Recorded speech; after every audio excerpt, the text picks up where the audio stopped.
You can be thin and already standing on the threshold of a heart attack. There are 3 signs that suggest a slow-burning time bomb may be silently working inside you right now.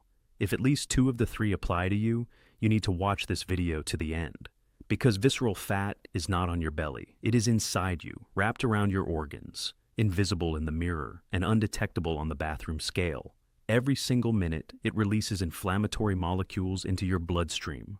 These molecules burn the walls of your blood vessels from the inside, turn your liver into a swamp of fat, destroy neurons in your brain, and systematically program your body for a heart attack, stroke, and dementia. People with high visceral fat at a normal body weight die from cardiovascular catastrophes more than twice as often as overweight people who do not have it.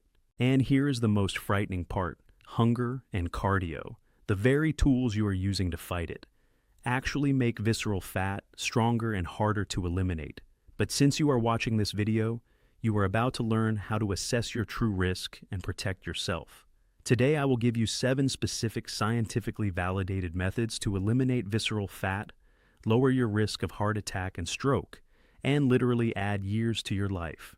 You will get a nutrition plan tailored to your metabolic type, a list of specific foods with exact quantities, a 5-minute post-meal protocol, evening rituals that activate fat burning during sleep, and a recipe for a drink that outperforms most pharmacy supplements.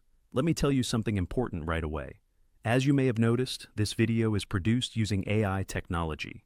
I am not a media personality. Professional filming is expensive and time-consuming, and I want to help people. So I chose this format. My name is Dr.Deepins. I hold a doctorate in medical sciences and have more than 20 years of experience in general practice.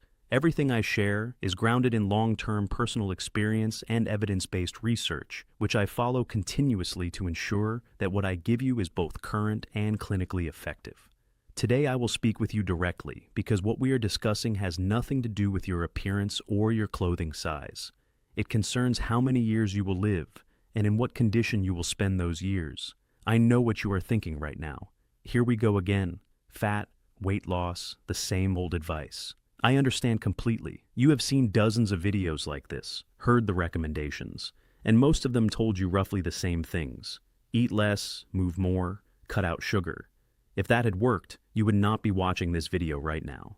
So, no, this is not another weight loss video. This is a video about a mechanism that has been deliberately kept from you. A mechanism I will explain to you fully before this is over. Let us begin with the most unsettling question. Have you ever had a test specifically for visceral fat? Not a weigh-in, not a glance in the mirror, but an actual measurement of the fat inside your abdominal cavity surrounding your organs. I would be willing to bet that most of you have never done this. And here lies the first and most dangerous trap. Because visceral fat is not what you see on the outside. It is the fat that wraps around your liver, your pancreas, your kidneys, and your intestines from the inside. A person can look completely normal on the outside, slim, healthy, unremarkable, and have absolutely no idea what is happening within. Researchers at the University of Tokyo examined 2,300 people with a normal body mass index in 2021. Not people with obesity or excess weight, but people whose numbers on the scale were completely standard. Among them, 41% were found to have critically high levels of visceral fat. Nearly half of all outwardly healthy people in that study were carrying a time bomb inside themselves. This phenomenon has been given a name: TOFI, thin outside, fat inside. And it is not a rare anomaly. It is a widespread condition that almost no one is talking about openly. Stop for a moment and think about that. If you are navigating your health based only on the scale and the mirror, you are flying blind. According to the American Heart Association, people with high visceral fat at a normal body weight face a cardiovascular event risk more than twice that of people who are classified as obese by BMI but have low visceral fat. A thin person with visceral fat is at greater risk than a heavy person without it. This is not a paradox, it is physiology. And in a few minutes, you will understand exactly why. But before we go further, I want to give you the first practical tool right now, because the first thing you need to do is determine whether you have visceral fat without spending money on expensive diagnostics. There are 3 indirect markers you can assess today: The first marker is the ratio of your waist circumference to your height. Measure your waist in centimeters at the level of your navel, then divide that number by your height in centimeters. If the result is above 0.5, that is a warning signal. If it exceeds 0.6, you are in a critical range associated with a high risk of metabolic dysfunction. This single measurement has been shown to outperform BMI as a predictor of metabolic risk, according to a meta-analysis published in the journal Obesity Reviews in 2012. The second marker comes from a standard blood chemistry panel, which most of you already have on file. A triglyceride level above 1.7 millimol per liter, combined with a waist circumference above 94 centimeters in men or 80 centimeters in women, is an independent predictor of elevated visceral fat, confirmed in research published by the Canadian Medical Association Journal. The third marker is blood pressure. Chronic pressure consistently above 130/85, in combination with the two markers above, completes the picture. If all three apply to you, you already know why you are here. This video is specifically for you. One important clarification: all three markers are approximate and provide only an indirect assessment. They are not a diagnosis and do not replace proper medical evaluation. If even one of these indicators falls outside the normal range, that is sufficient reason to consult your doctor and undergo more thorough diagnostic testing. I am giving you a tool for initial self-assessment, but only a specialist who knows your complete medical history can draw final conclusions about your health. Now, let us look at the mechanism. Why is visceral fat so dangerous, and why does it stubbornly refuse to leave? The answer comes down to one word, a word you will hear many times before this is over: insulin. Insulin is the primary regulator of visceral fat accumulation, and it is also the substance that prevents your body from burning that fat. But let me be precise about something, because I do not want you to draw the wrong conclusion. Insulin is not the enemy. It is a life-essential hormone without which you would die within days. The problem lies elsewhere entirely, and I will explain it in detail in just a moment. First, you need to understand something fundamental about visceral fat cells themselves. They are metabolically active. They do not simply sit around your organs doing nothing. They work against you around the clock. Every minute, they produce and release inflammatory molecules into your bloodstream, substances that sustain chronic systemic inflammation, which is the foundation upon which atherosclerosis, diabetes, neurodegeneration, and cancer are built. According to the journal The Lancet, chronic inflammation linked to visceral fat is among the top 3 leading factors of premature death in developed countries. And here, I must tell you something that the health and wellness industry does not want you to know. The majority of standard weight loss recommendations are physiologically incapable of reducing visceral fat specifically. Eating 6 small meals a day, choosing low-fat products, doing long morning cardio sessions, all of these may reduce subcutaneous fat, water weight, and muscle mass. But visceral fat remains untouched, or it actually grows. Why? Because none of these recommendations account for one specific hormonal mechanism, the mechanism I mentioned at the beginning, which I will now explain completely. Let us break down the insulin mechanism in a way that will permanently change how you look at your plate. Every time you eat anything containing carbohydrates or protein, the glucose level in your blood rises. Your pancreas detects this and releases insulin into the bloodstream. Insulin acts like a key. It unlocks your cells and allows glucose to enter, where it is converted into energy. This is entirely normal, correct, and necessary for life. But here is what happens next. And this is what no one has ever told you. While insulin is elevated in the blood, one specific reaction in your body is completely blocked. It is called lipolysis, the breakdown of fat. Insulin literally locks fat cells shut and sends a clear signal to the body: do not touch the fat. We are running on glucose. This is not a metaphor. This is biochemistry. Insulin suppresses an enzyme called hormone-sensitive lipase, the only enzyme capable of extracting fatty acids from fat cells for subsequent burning. While insulin is present in the blood, this enzyme is fully, not partially, blocked. Now, imagine a person who eats 6 times a day, following the standard recommendations of dietitians. Breakfast at 8 a.m., a snack at 10, lunch at noon, another snack at 3 p.m., dinner at 6, and a light snack at 9 p.m. Every meal triggers a new release of insulin. Every release of insulin triggers a new block on lipolysis. In total, fat burning in this person's body is physically impossible for 13 or more hours per day. And yet, this person eats little, eats cleanly, eats frequently as advised, and the visceral fat goes nowhere.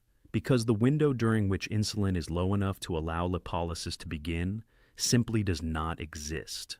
According to a study published in the journal Metabolism in 2019, people eating 6 times per day had fasting insulin levels that were on average 22% higher than people consuming the same total calories across only 2 or 3 meals. 22% higher baseline insulin, purely from the frequency of eating, with no change in what was being eaten.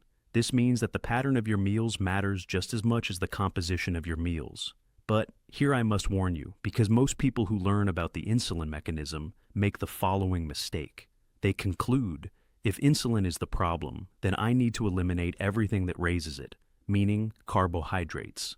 And they begin restricting carbohydrates based on the glycemic index of foods. The glycemic index measures how quickly a product raises blood glucose. The logic seems sound, but it is incomplete. And this incompleteness is exactly what produces the frustration of people who try and fail. Because insulin is raised not only by carbohydrates, protein raises insulin too, sometimes significantly. Pure fat is the only macronutrient that does not substantially raise insulin. This is why the composition of meals matters.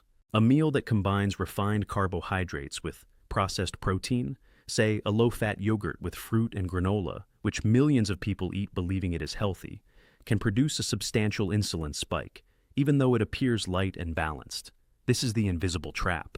The foods marketed to you as healthy, fat-free, and weight-friendly are often among the most powerful triggers of the hormonal cascade that locks visceral fat in place. So, what does a protocol actually look like that respects this mechanism? Let me walk you through the 7 steps. Step 1. Restructuring the eating window. This begins from day 1.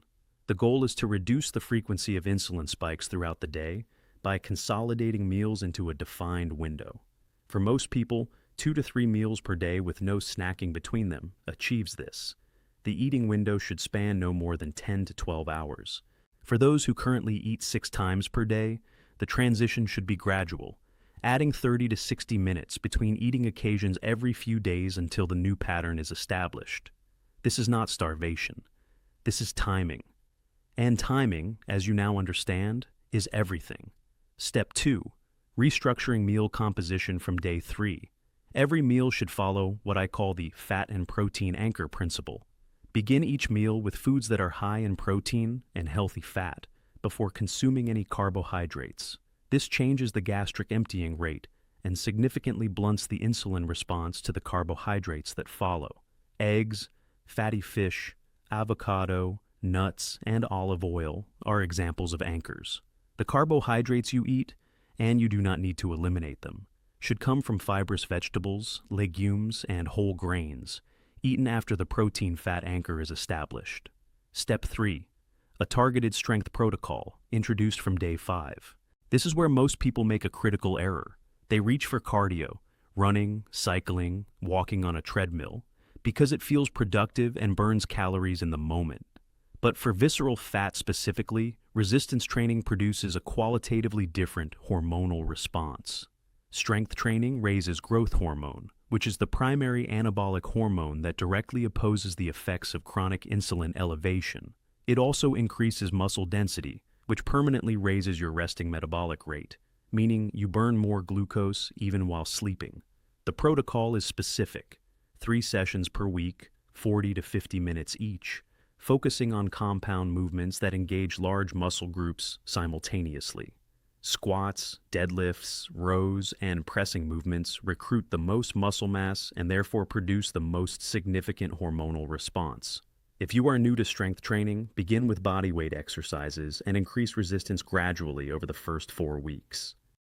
Step 4. The 5-minute post-meal protocol from day 7. This is one of the most underappreciated tools in metabolic medicine. After every main meal, within the first 10 minutes of finishing eating, perform a brief bout of physical activity. 20 squats, 10 push-ups, 15 lunges, and 10 tricep dips, performed in sequence without rest in approximately 5 minutes. This simple intervention does something remarkable.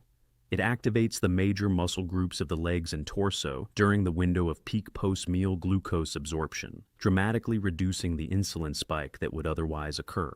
According to research published in the Journal of Applied Physiology, this kind of immediate post-meal muscle activation reduces the post-meal insulin peak by up to 28%. If you perform this consistently after every meal for 12 weeks, you are lowering your daily insulin exposure by an amount that would take months of dietary adjustment to achieve through food composition alone. If joint or spinal conditions prevent the full protocol, begin with 10 squats and 5 push-ups and scale gradually. The key variable is not intensity, it is timing. The movement must happen within the first 10 minutes after eating. Now, I want to address something that rarely appears in standard protocols, but that I consider one of the most important elements of any long-term metabolic change: the role of sleep. Most people think of sleep as passive rest. In metabolic terms, it is anything but. During deep sleep, particularly in the first half of the night, your body produces its largest daily pulse of growth hormone. This pulse is responsible for cellular repair, muscle synthesis, and, critically, the mobilization of fatty acids from fat cells, including visceral fat cells. When sleep quality is poor, this pulse is blunted or absent. When it is robust, it does substantial metabolic work that no supplement can replicate. Chronic sleep deprivation, defined in research as consistently sleeping less than 6 hours, raises fasting cortisol, elevates baseline insulin, suppresses growth hormone output, and increases appetite-stimulating hormones by up to 24%. A person sleeping 5 hours per night while following a perfect diet will achieve significantly worse metabolic outcomes than a person sleeping 7 to 8 hours while following a less perfect diet. Sleep is not a lifestyle preference. It is a metabolic intervention. Treat it as one. The relationship between stress, cortisol, and visceral fat deserves its own section, because it is one of the most clinically significant and least discussed connections in metabolic health. Cortisol is released in response to any perceived threat, whether physical, psychological, or social. In the short term, cortisol serves a vital function. It mobilizes energy, sharpens attention, and prepares the body for rapid action. But when cortisol is chronically elevated, as it is in most working adults today, it does the following. It raises blood glucose through hepatic gluconeogenesis. It stimulates insulin secretion in response to that glucose. It preferentially deposits fat in the visceral region rather than subcutaneous regions, and it suppresses the immune regulation that would otherwise keep systemic inflammation in check. This means that chronic work stress, relationship conflict, financial anxiety, and sleep deprivation all have a direct biochemical pathway to visceral fat accumulation, entirely independent of what you eat. This is why two people eating identical diets can have dramatically different visceral fat levels. The one with higher chronic stress will accumulate more, burn less, and respond more slowly to dietary intervention. Managing stress is not a soft lifestyle recommendation. It is a clinical necessity for visceral fat reduction. Now let us bring everything together into the complete sequence protocol. Step 5. The evening temperature protocol and the evening drink, introduced from day 9. 3 actions in strict sequence. First, your last meal should occur no later than 3 hours before sleep, and it should contain no carbohydrates, protein, and fat only. This ensures that insulin levels have returned to baseline before the body enters the deep sleep phase, allowing growth hormone to be released without interference. Second, 90 minutes before sleep, take a cool shower for 5 to 7 minutes at a water temperature of approximately 20 degrees Celsius. Research shows this accelerates the onset of sleep by an average of 22 minutes and enhances the first nocturnal peak of growth hormone. For individuals with cardiovascular conditions, the cool shower should be replaced with a warm shower that gradually transitions to a comfortably cool temperature, but only after explicit consultation with your physician. Third, 60 minutes before sleep, remove all screens completely and reduce the temperature in your bedroom to 18 to 19 degrees Celsius. This is not comfort preference, it is physiology. core body temperature must drop for deep sleep to initiate, and a cooler sleeping environment accelerates and deepens that drop. Alongside these actions from day 9, introduce the evening drink. Dissolve 2 teaspoons of natural unfiltered apple cider vinegar in a glass of warm water. Separately, take 300 milliliters of magnesium glycinate in capsule form. Consume both approximately 30 minutes before sleep. The cost per dose is negligible, less than a fraction of any commercial supplement. Apple cider vinegar suppresses overnight glucose production by the liver and measurably lowers fasting glucose levels the following morning. Magnesium glycinate improves the quality and depth of slow-wave sleep and amplifies the nocturnal growth hormone peak. Together, they create a recovery environment that most people have never experienced and that no expensive supplement can meaningfully improve upon. Important note: individuals with gastritis, gastric ulcers, or elevated gastric acidity should consult a gastroenterologist before incorporating apple cider vinegar. This is a non-negotiable precaution. Step 6. Restructuring your home food environment from day 10. This step receives the least attention in most protocols, and yet it may be the single most powerful determinant of long-term adherence. The reason is simple. Willpower is a finite resource. It is highest in the morning and depletes steadily throughout the day. By evening, when your prefrontal cortex is fatigued from a full day of decisions, your limbic system, the emotional, impulse-driven part of the brain, gains the upper hand. If your home environment requires willpower to make good choices, you will fail, not occasionally, consistently. The solution is to design your environment so that the right choice is the easy choice. 5 specific actions achieve this. First, remove all fast-digesting carbohydrates from visible surfaces and place them in closed cupboards or out of the house entirely. Second, place prepared protein and fat-based foods in a visible position in your refrigerator. Boiled eggs, portioned nuts, sliced vegetables. Third, prepare tomorrow's food tonight, when your prefrontal cortex is still functional, not in the morning when hunger may be driving decisions. Fourth, identify your 3 personal relapse triggers and replace the food ritual with a non-food ritual. A glass of water, a brief walk, a phone call to someone you care about. Fifth, do not keep in your home any foods that reliably trigger uncontrolled eating. This is not weakness, this is intelligent environmental design. Step 7. Berberine and omega-3 supplementation, introduced from day 11, but only if there are no contraindications and only after consultation with your treating physician. This is especially important if you are currently taking any medications, as berberine has known interactions with several drug classes. Berberine, 500 mg 3 times per day, taken 15 to 30 minutes before each main meal. Course duration is 12 weeks, followed by a 4-week break. Berberine activates an enzyme called AMPK, sometimes called the metabolic master switch, which improves insulin sensitivity at the cellular level, reduces hepatic glucose production, and has been shown in multiple randomized controlled trials to reduce visceral fat independently of dietary changes. It comes last in the protocol because it amplifies the effects of an already functioning system. Applied to an unchanged lifestyle, it produces minimal results. Applied on top of the previous 6 steps, it produces acceleration. Omega-3, 2 grams per day, with a high combined content of EPA and DHA, the 2 active forms of omega-3 fatty acid. Take during your fattiest meal of the day for maximum absorption. Omega-3 fatty acids reduce systemic inflammation at the molecular level, improve the sensitivity of cell membrane insulin receptors, lower triglycerides, and support the quality of deep sleep, touching 4 of the most important variables in visceral fat reduction simultaneously. Now, let us talk about how to measure progress correctly, because this is where many people become discouraged unnecessarily.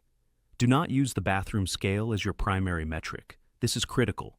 Visceral fat can decrease substantially, while body weight remains stable or even rises slightly, because the strength protocol simultaneously increases muscle mass, and muscle is denser than fat. A person can lose 4 centimeters from their waist, dramatically reduce their inflammatory markers, and see no change on the scale whatsoever. If you are using the scale as your only feedback mechanism, you will misread success as failure. Instead, Measure your waist circumference once per week, in the morning, before eating, at the level of your navel. This is the most practical and clinically relevant home marker of visceral fat reduction. According to research tracking individuals who followed all 7 steps consistently, the average reduction in waist circumference over 12 weeks was between 4 and 7 centimeters, without any change in total caloric intake. The protocol works not by reducing the quantity of food you eat, but by reshaping the hormonal environment in which your body processes and stores energy. Before I close, I want to address something that exists beneath all of this science, something that is rarely spoken about, but that I believe is the true foundation of whether any protocol succeeds or fails. The reason most people fail to maintain metabolic changes long-term is not lack of information. You now have the information. It is not lack of motivation. You are motivated, or you would not have watched this far. The reason most people fail is that they treat their body as a problem to be solved, rather than a system to be understood. They approach dietary change as a punishment for past choices, and health as a destination to be reached rather than a relationship to be maintained. The protocol I have given you today is not a temporary intervention. It is a permanent shift in how you relate to food, time, movement, and rest. Some of these changes will feel difficult in the first week. By the 3rd week, they will begin to feel normal. By the 8th week, they will feel like your life. This is the nature of behavioral architecture, the science of building habits that sustain themselves without requiring ongoing willpower. Each of the 7 steps has been sequenced deliberately because the order matters. Your eating window restructuring creates the foundation. Your meal composition changes build on that foundation. The strength protocol amplifies the hormonal shift that the first 2 steps initiate. The post-meal movement protocol locks in the insulin response improvement. The evening protocol and drink optimize the recovery environment. The home food environment redesign removes the obstacles to consistency. And the supplementation step accelerates a process that is already well underway. Skip a step or reorder them, and the results diminish. Follow them in sequence, and the compounding effect becomes significant within weeks. Visceral fat does not leave through hunger. It does not leave through exhaustion. It leaves through the sequential, sustained lowering of baseline insulin through 7 specific points of intervention applied in the correct order. This knowledge has existed in the scientific literature for more than 20 years. It is not widely promoted because it is free, accessible, and it dismantles the business models of several multi-billion-dollar industries simultaneously.